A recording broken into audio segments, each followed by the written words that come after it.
Hola, ¿qué tal? Muy buenas tardes, días o la hora en la que nos estén viendo. Nosotros somos aprendientes de la carrera de licenciatura en Educación Básica de la Universidad Pedagógica Veracruzana. Y en esta ocasión tenemos este multimedia informativo donde vamos a hablar de un tema muy importante en la educación. Y para esto quiero presentar a mis compañeras que ellas mismas se van a presentar, quienes estarán desarrollando este tema. Bueno, mucho gusto. Mi nombre es María Fernanda Lorenzana González. Hola, buenas tardes, mucho gusto. Mi nombre es América Yasmín Hernández Delgado.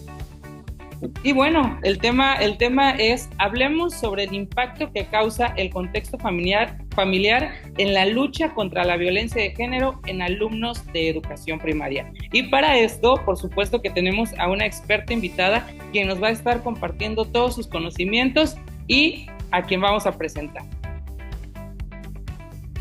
Ok, tenemos a la licenciada en Educación Básica, egresada de la Universidad Pedagógica Veracruzana, con 36 años de edad, que es docente del sexto grado de la primaria Rebeca Arias de López en el turno matutino, que se encuentra en Jaltipan de Morelos, Veracruz, y actualmente tiene 15 años de servicio docente. Ella es la maestra Berenice Abigail Maldonado Schall.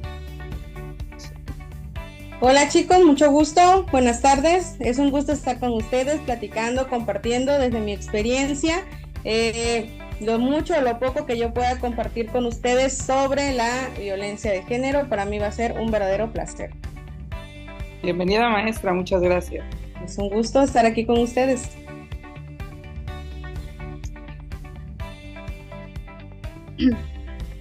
Bueno, nos gustaría conversar con usted sobre lo que vamos a abordar en esta presentación.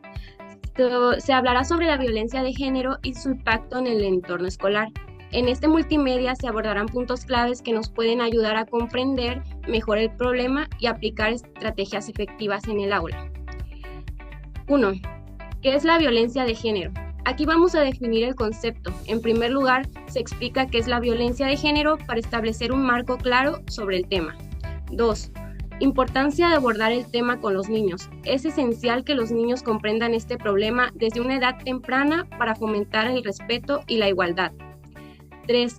Modalidades de la violencia de género. Aquí se presentan las diferentes formas en las que la violencia puede manifestarse, lo que nos ayuda a identificar en distintos contextos. 4. Consejos para prevenir en el aula. Se comparten estrategias prácticas que los docentes pueden implementar para crear un ambiente seguro y equitativo. 5. Explorar las estrategias y herramientas educativas que refuercen la lucha contra la violencia de género desde la familia y la escuela. Esto finalmente se analizan herramientas que nos van a ayudar a fortalecer la formación de los estudiantes. Ok. Y bueno, es importante empezar definiendo qué es la violencia de género. Para todos los que nos están escuchando, de acuerdo a la ONU, en su publicación del 2023, nos dice que la violencia de género son los actos dañinos dirigidos contra una persona, de acuerdo, o un grupo de personas en razón de su género. En este caso, también es importante comentar que las mujeres han sido violentadas en mayor margen o mayor ha sido su impacto durante todos los años, pero también últimamente o siempre ha habido la violencia de género hacia los niños, que también es importante que mencionemos esta parte.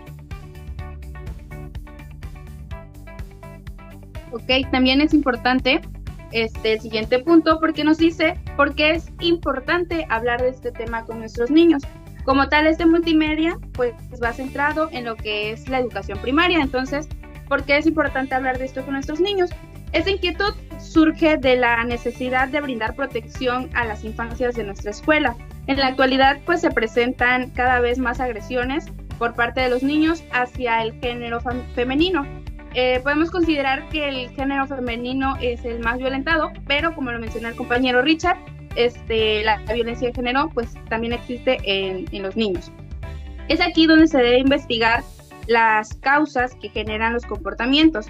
Existe una teoría del aprendizaje social que desarrolló el psicólogo Albert Bandura, que nos dice que una parte importante del aprendizaje humano se da en el entorno social, que es mediante un proceso cognitivo que se produce observando a otros individuos y reproduciendo sus conductas.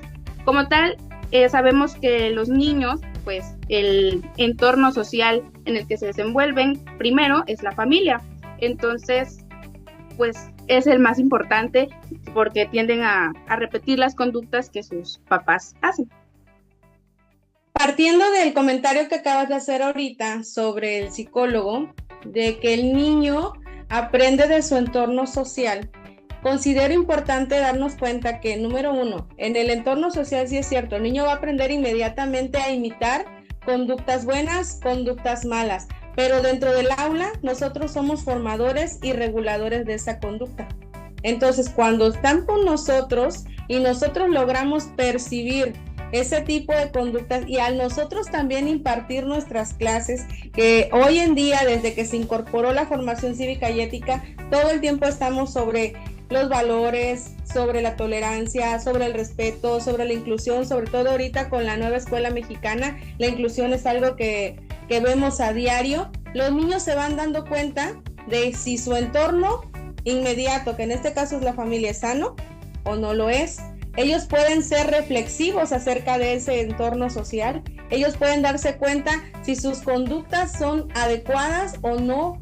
Ellos, lo que hace o pretenden los proyectos que nosotros llevamos a cabo es que los niños se vuelvan reflexivos, que ellos puedan formar sus propios criterios y emitir sobre todo sus propios juicios. Hablaban sobre todo de que hay niños que también han sufrido de violencia de género. Hoy en día nos podemos dar cuenta que con el empoderamiento femenino, las niñas están en eso. Las niñas están en yo tengo derechos, yo puedo alzar la voz y decir que este niño me está violentando, que este niño me está molestando, pero los niños también tienen voz y los niños también pueden emitir esa voz, pueden alzarla y decir, maestra, maestro, esta niña está abusando a lo mejor de su postura como niña y está generando una violencia en mi contra, está tratándome mal, está violentándome, está insultándome, porque se da, dentro del aula se da, no nada más de niños contra niñas, se da también a la inversa, y creo que como docentes nuestra principal función es orientarlos, es darles a ellos esa pauta y esas armas para decir, este es el camino que yo debo seguir y este es el que no me conviene. ¿Por qué? Porque precisamente nuestra función principal es formar a los futuros mexicanos, formar a la futura sociedad, y esa sociedad es la que nos va a definir qué es lo que nosotros queremos, una sociedad más violenta o una sociedad más inclusiva, una sociedad más equitativa, una sociedad que pueda brindar o aportar una mejora social a lo que ya nosotros estamos presenciando, a lo que nosotros ya estamos viviendo. Así es muy importante. Fíjese que parte del comentario, generalmente nos basamos o hablamos mucho de la violencia que sufren las niñas, pero también es importante esta parte en la que no exista abuso de su parte, y ahora también el respeto que deben de tener ellas hacia los niños, que siempre ha tenido, yo sé, porque como nos comenta nuestra experta, como docente vamos fomentando, vamos creando, apoyando en la creación del carácter del alumno, entonces tenemos que fomentar valores e irnos por ahí, el respeto y darle el valor que se requiere, ¿no? Así es. Vamos a continuar. Bueno, en cuanto a la ley general, la compañera América nos va a mencionar cuáles son los derechos que establece pues para los niños, niñas y adolescentes. Bueno, en relación con la Ley General de los Derechos de los Niños y Niñas y Adolescentes, nos menciona que todos los niños y adolescentes tienen derecho a recibir una educación de calidad. Esto significa que, además de aprender materias académicas en la escuela, la educación debe basarse en el respeto a la dignidad humana y en la enseñanza de los derechos humanos. Es decir, debemos asegurarnos de que los niños crezcan pues en un ambiente donde se sientan valorados, cómodos y aprendan a respetar a los demás. Fíjense que yo creo que más que que crear esa parte de la dignidad humana y hay que fortalecer los valores dentro del núcleo familiar. Yo creo que cuando los niños aprenden a apropiarse de esos valores, los niños lo manifiestan. Hablábamos en el salón de clases sobre los roles de género y sobre los estereotipos que nos asigna la sociedad. Si nosotros analizamos dentro del núcleo familiar, nos van inculcando y nos van haciendo muy vulnerables a sufrir violencia de género, sobre todo en aquellas familias donde te dicen que por el hecho de haber nacido mujer, tú tiendes la cama, tú haces la comida, tú lavas los trastes y tú tienes todas las funciones del hogar, y el niño pues no puede hacer eso porque pues nació varón, ¿no? Entonces, desde ese punto de vista, yo creo que más que nosotros basarnos a lo mejor en la ley, creo que debemos hacer énfasis totalmente en los valores que los niños se están apropiando dentro de su casa y que nosotros como docentes estamos fomentando, que nosotros como docentes estamos incentivando, porque a veces les decimos, sí, hay que respetar, sí, hay que tolerar, hay que ser incluyentes, pero ellos también tienen que verlo con el ejemplo. Tienen que ver cómo nosotros plasmamos esos valores dentro del aula, hacerles ver a las niñas que pueden lograr lo que sea con el ejemplo. En este caso, nosotras como somos maestras, debemos con el ejemplo hacerles ver a ellas que pueden lograr cualquier cosa, que pueden realizarse de cualquier manera, y hacer reflexivos también a los niños de que no nada más ellos se deben de limitar al rol que ya se les estableció en la sociedad de ser proveedores. También ellos también tienen derecho a lo mejor a formar una familia y ser no los proveedores, sino ser los que se quedan en el hogar resguardando a los niños, porque no pasa nada, el hecho de cambiar de rol no pasa nada, es una cuestión nada más de ir cambiando la mentalidad y de ir transformando lo que se nos ha inculcado con los años. Es correcto, fíjese que sí es cierto, los roles de género son vamos a manejarlo como un problema, porque yo sé que muchas veces nosotros repetimos o tendemos a repetir lo que vemos de casa, y luego nuestros papás no los podemos culpar porque ellos traen esa educación de sus abuelos y también de sus bisabuelos, y es como una cadena. Pero también en pleno siglo XXI, con toda esta revolución en todos los ámbitos, es importante que también vayamos concientizando al alumno de que, como nos comenta nuestra experta, la maestra, de que no siempre tiene que ser así. También podemos realizar, siendo niños, varones, podemos realizar las labores del hogar y no pasa nada. Al contrario, contribuimos a formar alumnos limpios, alumnos más educados, alumnos que mantienen su área limpia, hablando en cuestión como de limpieza, que luego hay muchos niños que hacen esos comentarios de es que yo no voy a barrer porque en casa mi mamá dice que la que barre es mi hermana, ¿no? Entonces ya desde ahí empezamos como formadores a ir rompiendo este tipo de cadenas y de decirles, ¿sabes qué? O sea, aquí vamos a trabajar de manera igual y vamos poniendo nuestro granito de arena como docentes. Y es que te das cuenta, y ustedes que están observando en las escuelas pueden darse cuenta de esto, que vamos a entrar en la etapa donde hay muchos programas. Ahorita va a haber festejo del Día del Niño, festejo del Día de las Madres, festejo del Día del Padre, festejo. Y si ustedes son observadores, van a darse cuenta quiénes son las que decoran, quiénes son las que van a lo mejor acomodar mesas, acomodar sillas, a repartir comida, inconscientemente dentro del aula, dentro de la escuela, dentro de la institución escolar, nosotros ya nos adjudicamos roles. Nosotros ya estamos viviendo, no una violencia de género a lo mejor, porque yo no puedo hablar por todas las escuelas ni por todas las organizaciones educativas, pero se puede dar donde digan, bueno, las maestras se encargan de la comida y los maestros nos encargamos del sonido. O los maestros nos encargamos de, no sé, de amarrar las cosas que vayan en el techo, por ejemplo, porque la maestra no se puede subir. Nosotros inconscientemente seguimos fomentando, y quiero decir inconscientemente porque no quiero pensar que en ninguna escuela se haga premeditadamente, ¿no? Que diga, claro, ay, no, pues la maestra, porque es mujer, le toca cocinar, porque ya nos veríamos muy mal como docentes haciendo eso.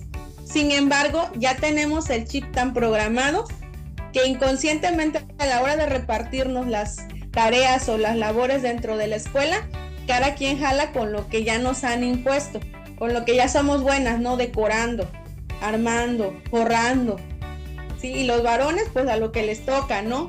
A lo mejor amarrar los lienzos, subirse a las escaleras, acomodar el sonido, cargar las bocinas, porque eso es lo que les toca a los maestros, ¿no?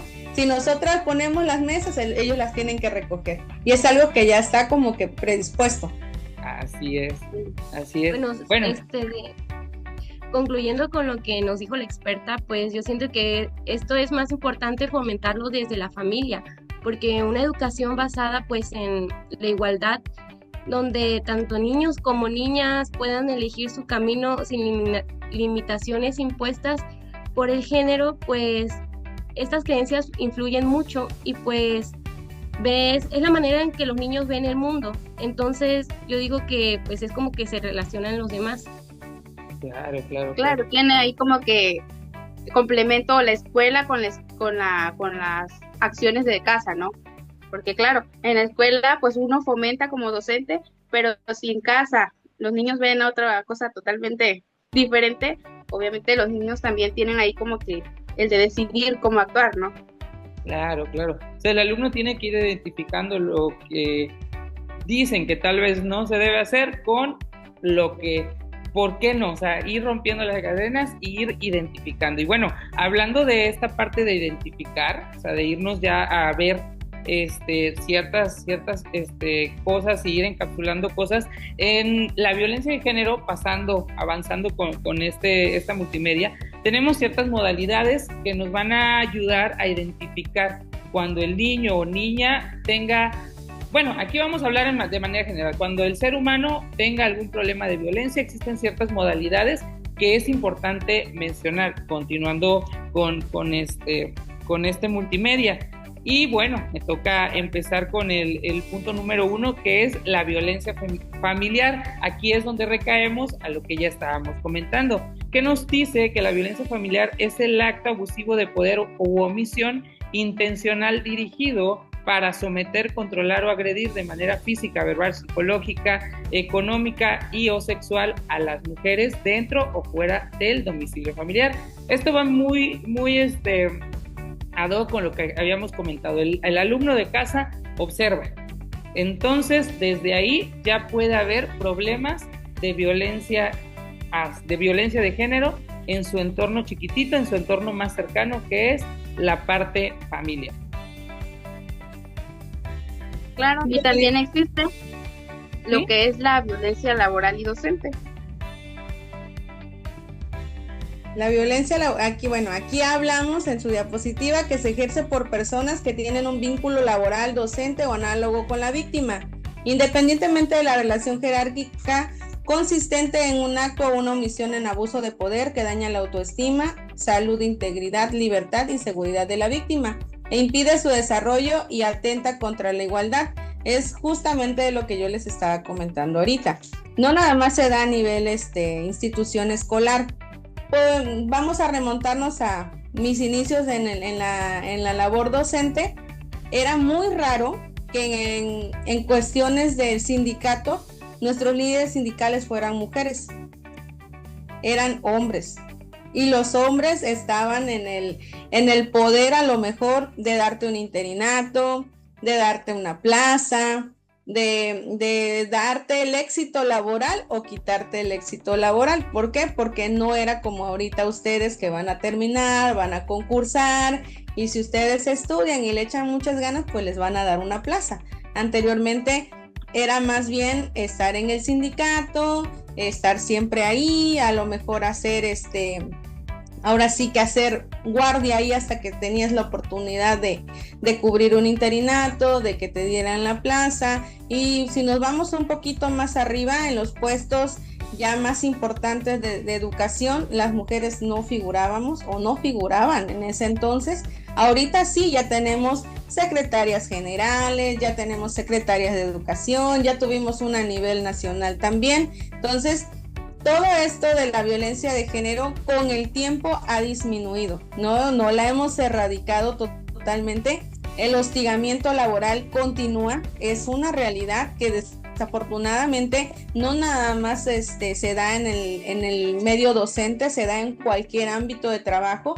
Sin embargo, les mencionaba hace rato que no nada más es hacia las maestras, también es hacia los maestros, no solo por la parte de los directores, supervisores, jefes de sectores, no, también de los padres de familia.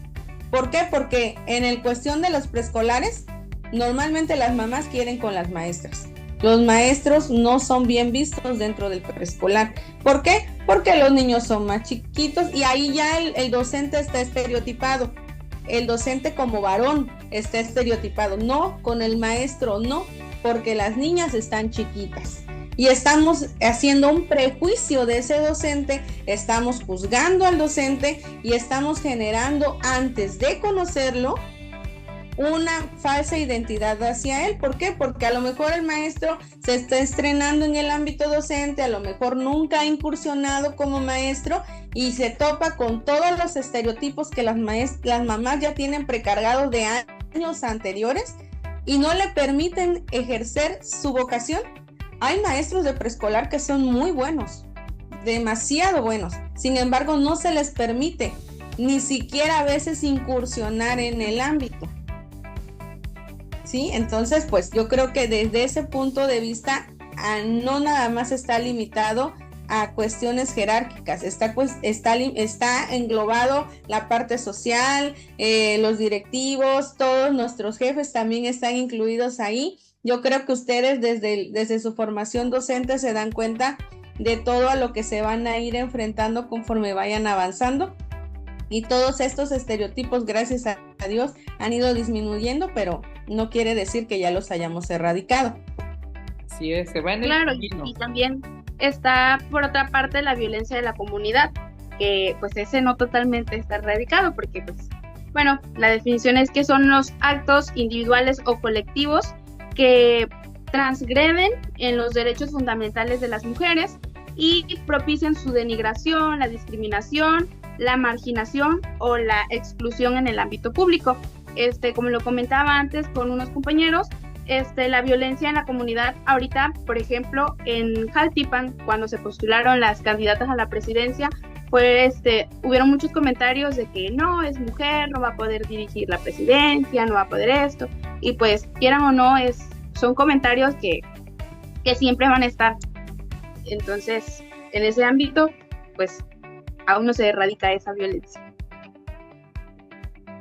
Es que ¿sabes qué pasa? Que la sociedad mexicana aún no está preparada para darle la oportunidad a la mujer de desempeñar muchos cargos. Aquí el detalle con las cuestiones de las candidatas es la sociedad, básicamente. Nosotros desafortunadamente vivimos en una ciudad muy pequeña, y entre más pequeña, pues más arraigadas las costumbres. Sin embargo, ahorita el triunfo de nuestra presidenta nos abrió una brecha enorme a las mujeres.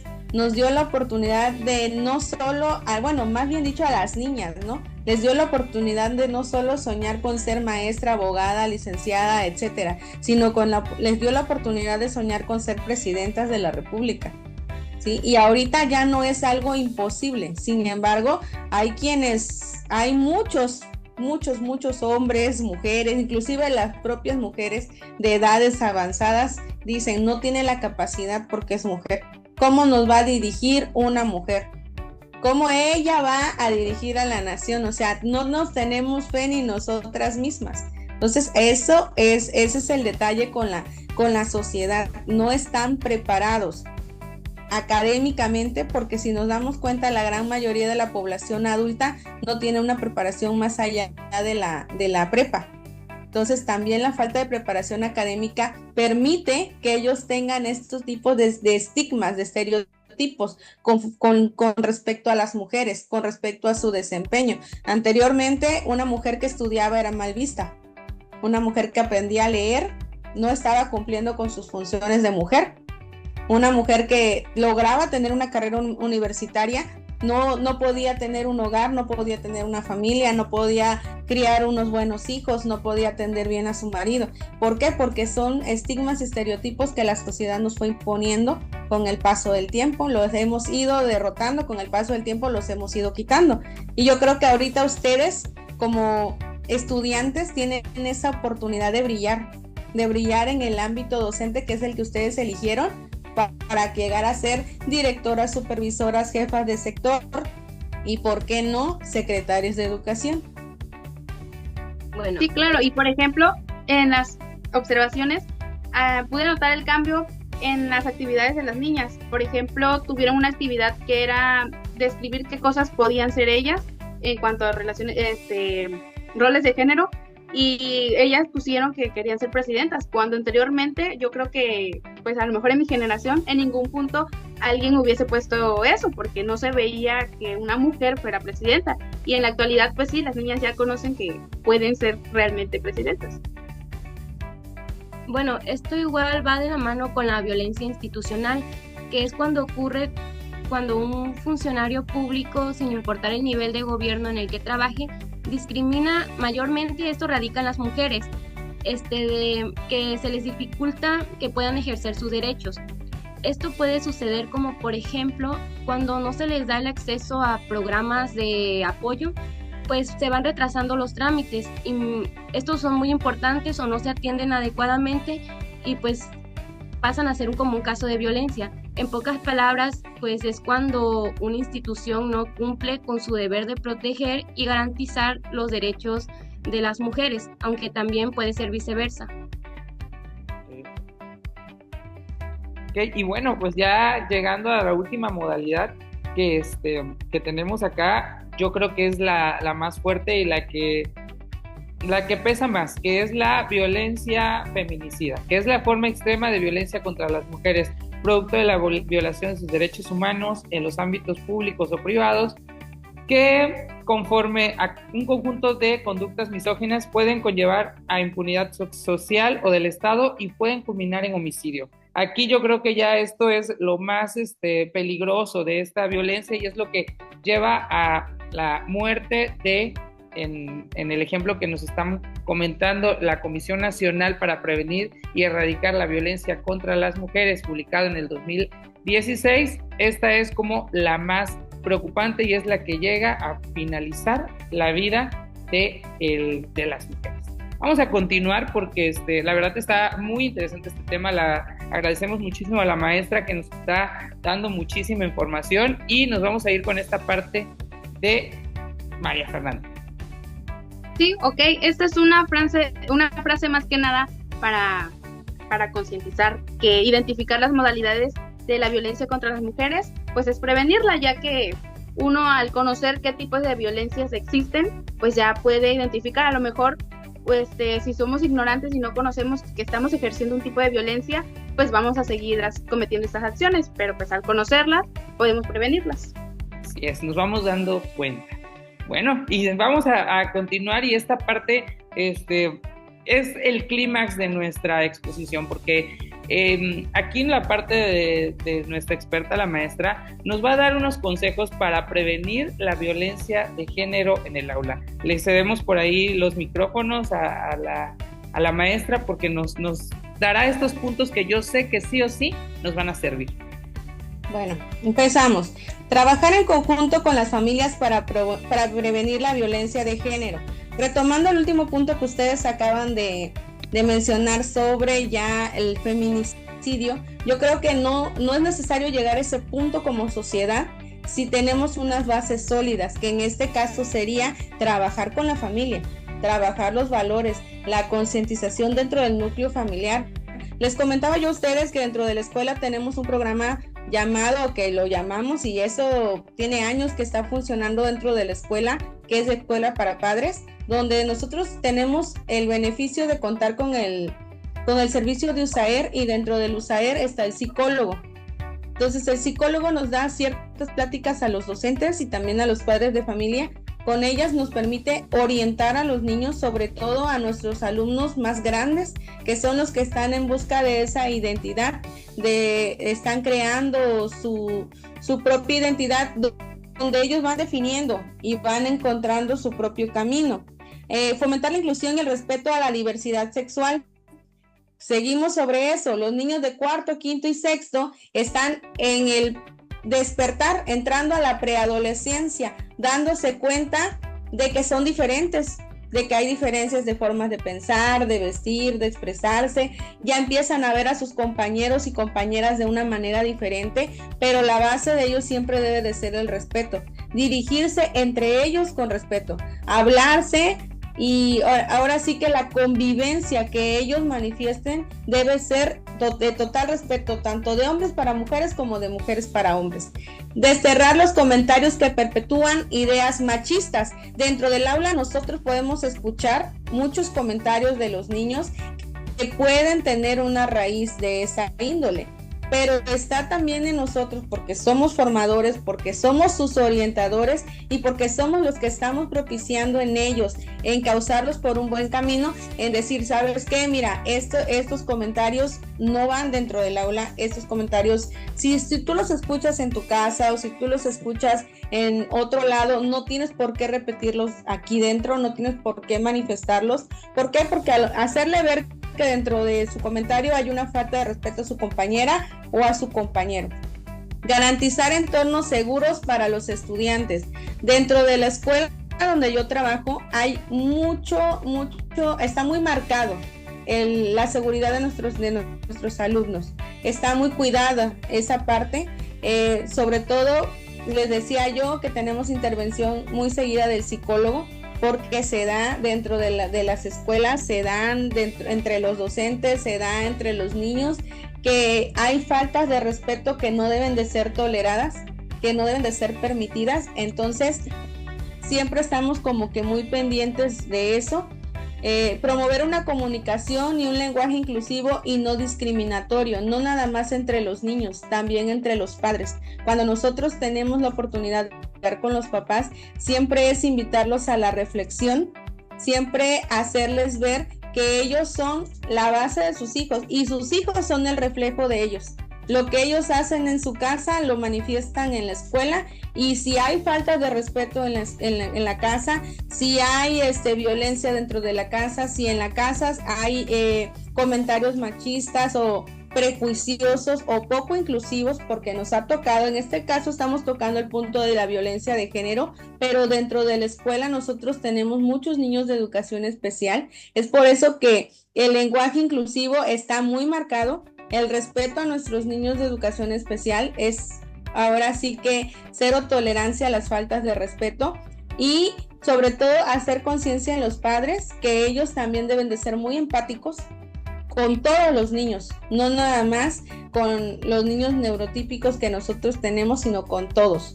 Reflexionar sobre frases, canciones, cuentos, refranes, relatos y películas que ayuden a identificar y superar estereotipos de género. A mis alumnos les gusta mucho escuchar música, entonces yo siempre recalco mucho que no sean canciones que mencionen groserías, que no sean canciones, porque si ustedes son jóvenes, han puesto atención, muchas de las canciones actuales son total falta de respeto hacia las mujeres, una denigración total al género femenino. Entonces yo trato siempre que las canciones que ellos escuchen, la música que ellos pongan, siempre sea pues música bonita, música que no agreda ni transgreda las normas que tenemos dentro del aula. Así es. Bueno, maestra, la verdad que mire que estos consejos nos han servido muchísimo. Ya estamos llegando al final de este multimedia y queremos agradecerle su participación. La verdad que toda la información que nos ha dado nos ha servido mucho, y bueno, pues vamos a cerrar con una pequeña conclusión que por ahí nuestra compañera América nos va a dar, y también recordar que al final de la multimedia les vamos a dejar por ahí un pequeño video que complementa este tema. Muchísimas gracias maestra, de parte de todo el equipo, de parte de la Universidad Pedagógica Veracruzana. Estamos muy contentos de tenerle y esperemos que se repita. Claro, con gusto. Bueno, como conclusión de este multimedia, el contexto familiar juega un papel fundamental en la lucha contra la violencia de género en los alumnos, sobre todo de educación primaria. Desde el hogar los niños aprenden valores, normas y comportamientos que influirán en su forma de relacionarse con los demás. Si crecen en un ambiente donde se promueve el respeto, la equidad y la resolución pacífica de conflictos, es más probable que desarrollen actitudes que rechacen cualquier forma de violencia. Por el contrario, si en casa se normalizan la discriminación, los estereotipos de género o la violencia, los niños pueden replicar esas conductas en la escuela y en su vida futura. Por ello, es clave que las familias trabajen junto con los docentes para educar en la igualdad, promoviendo el diálogo, el respeto y la prevención de la violencia desde edades tempranas. Solo con una educación integral y el compromiso de la familia y la escuela se podrá generar un cambio real en la sociedad. Muchísimas gracias, eso es todo. Esperamos que les haya gustado el video. Yo soy Richard Marcelino Núñez y estuvimos en esto que fue el tema de violencia de género. Muchísimas gracias, nos vemos en la próxima. Muchas gracias, maestra, por haber intervenido. La verdad es que pues fue de mucha, pues más que nada de conocimiento, porque pues tener la voz de un experto nos abre el panorama para conocer acerca de este tema, que pues es algo extenso. Entonces le agradecemos que haya estado participando con nosotros y pues eso sería todo. Espero que en algún momento volvamos a tener alguna coincidencia para seguir dialogando de otro tema o incluso de este. Y de parte pues de la experiencia formativa también le agradecemos que haya prestado de su tiempo. Hasta luego. ¿De qué, chicos? Un placer. Hasta luego. Muchas gracias. Hasta luego.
¿Con cuál juguete de esos dos te gusta jugar más?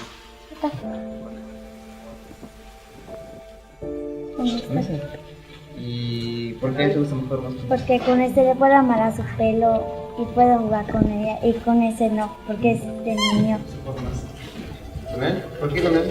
De niño. ¿Y otro no te gusta más con el otro? ¿No? ¿Por qué no te gusta con el otro? De niño. ¿Quién de los dos muñecos tiene que saber cocinar? ¿Y el otro no sabe cocinar? ¿Él? ¿Y el otro no sabe cocinar? ¿El muñeco no sabe? ¿No? Los dos. ¿Los dos? Los dos. ¿Los dos? ¿Por qué no saben cocinar? Porque tal vez no tienen una pareja y son solteros, algunos cocinan solos. ¿Quién manda en la casa de los dos muñecos? ¿Él? El muñeco. ¿Cómo que? Los dos. Los dos. Los dos. ¿Los dos? ¿Y uno de los dos puede gritar a la otra? Sí. ¿Cuál de los dos grita? ¿Ese? No. ¿Por qué no? Que lleve de peta a la muñeca. O uno de los dos tiene que golpear al otro. No, hombre. No, hombre. No. A veces pasa. Sí. ¿Quién suele ser hoy? ¿Él? No. ¿Por qué? Que no lleve golpear a una mujer.